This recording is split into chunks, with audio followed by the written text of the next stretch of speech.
Hello. As we move fully into the spring semester, I want to start with a moment of gratitude. I know this season brings a fast pace, but it is also where we see the biggest breakthroughs as students begin to master concepts that challenged them just a few months ago. Thank you for keeping our momentum strong. In my last video update, we celebrated our California dashboard results, our lagging data that tells us how we finished last year. Today, I want to shift focus to our organizational scorecard, our leading data that tells us how we are doing right now. During our Connecting with Christy visits, we focused on the need to identify the root causes of our achievement gaps rather than just treating the symptoms. But finding the root cause is only the first step. To fix it, we have to test solutions. That is why we have been engaging in PDSA cycles: plan, do, study, act. These cycles allow us to test a specific change idea, study the results, and ensure we are solving the problem by design, not chance. Our organizational scorecard is the visualization of that work. It tracks the metrics directly related to our biggest pain points.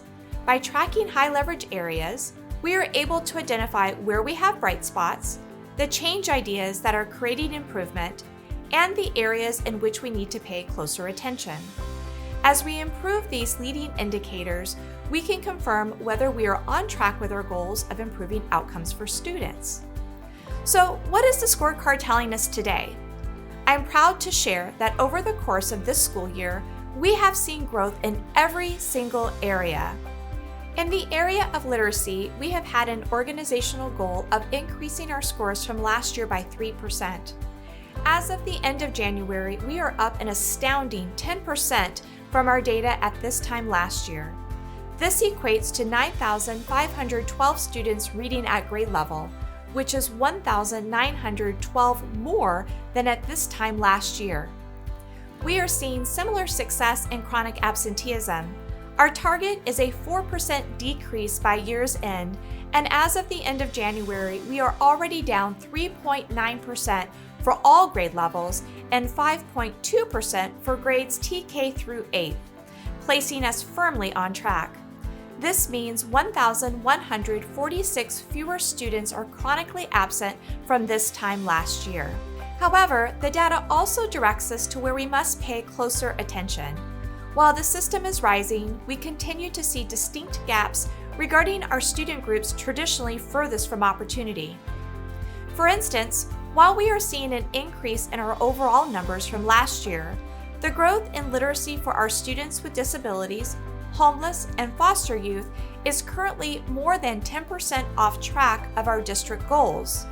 Similarly, we are seeing the same gap of over 10% when it comes to our goals around chronic absenteeism. This tells us that while our general systems are working for most students, we need to be more intentional with changes in our systems to meet the needs of all students, especially those who are furthest from opportunity. The best way to close these gaps is to learn from what is working. I want to highlight a few bright spots, places where your colleagues tested a specific change idea through a PDSA cycle and are seeing incredible results. You are the engine driving this transformation. First, let's look at literacy at Winchester Elementary School. The team there realized that they needed to be targeted in the skills that students were lacking. They implemented a data review process that utilized the phonics lesson library and Acadian's data. The result? The focus on data and meeting students where they are has led to significant improvements. So the data reviews have built a culture at our school focused on data, and it's created a collective efficacy among our teachers that everybody is interested in improving literacy across TK through 5. They have a common goal and a common purpose to improve literacy, so they're all invested in improving our student outcomes in literacy. The benefits for students are huge. We've had huge growth in our Lexile and Acadian's data in the last few years, and I think the focus on data and meeting students where they're at has made huge improvements for our students. I know in the past when I was a teacher, it was just like, this child is having trouble reading, but we really couldn't pinpoint what area they were having trouble reading in. And so using the phonics lesson library, and Acadian's data. They have seen the benefit in being able to target and respond to, like I said, the students' needs. The staff overwhelmingly appreciates being able to have the resources at their hands in order to meet student needs. The data focus has really improved the meetings because it's made them action oriented. So we can look at the data and see a bright spot and determine what actions have led to that bright spot and continue doing them or implement them in other grade levels. And then when the data isn't showing growth, we can come up with some things within our control that we can change and implement at the school. In the area of attendance and behavior, the team at Whittier Elementary focused on positivity cards. In addition to once-a-week meetings and parent engagement calls, they mailed positive postcards to provide recognition to students. Because of these actions, student behavior and attendance have improved as students seek ways to earn positivity cards, meanwhile strengthening communication between home and school. What led to the start of the attendance calls and positivity cards was we wanted to really increase our attendance percentage. One of our action plan goals is to increase attendance by 3%. So one way to do that is let's incorporate the house, the home. So we have an opportunity for staff and teachers to send home positivity postcards. What this does is it acknowledges students who are showing our expectations, responsible, respectful, and safe. And not only do the students get recognized here, but this also goes home. So it's really building that school to home climate and as well as building our community. The personal version of the positivity card might look like, today so-and-so had a really great day. They completed their work. They were successful in, being good sport at PE or during recess. So whatever the message was, and maybe it's a targeted one for a student that maybe was struggling in a certain area, but really trying to find and highlight those small wins that we can really focus on. And the attendance calls, once we identified the students that might have been struggling with attendance, we got away from that scripted and just really tried to get to know the parents, identify any barriers that they might have had, and really try to pinpoint in how we can support. Finally, let's look at a great example from our nutrition services team. Their goal was to increase breakfast participation, but instead of guessing what students wanted, they went directly to the source. They launched a pancake drop food tasting initiative at 3 of our high schools. This served as a test model, resulting in new breakfast menu items that are perfectly aligned with student feedback. This is operational excellence in action.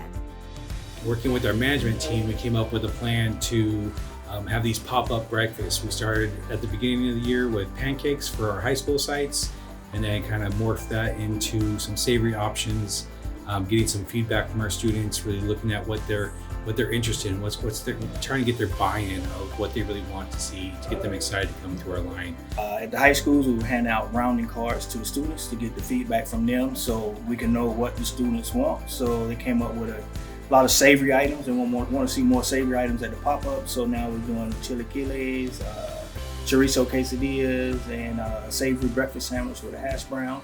We need to know what they want. We need to serve them what they want. We think that they want sugar, maybe some bacon, whatever.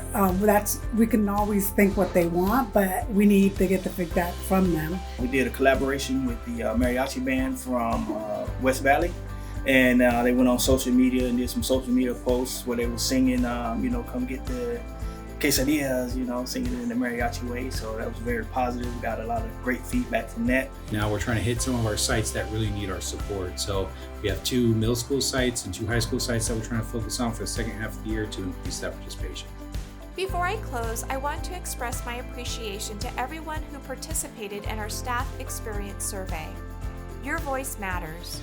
Our department and site leaders are currently reviewing that data to celebrate what we are getting right and to build action plans for where we can improve your daily experience.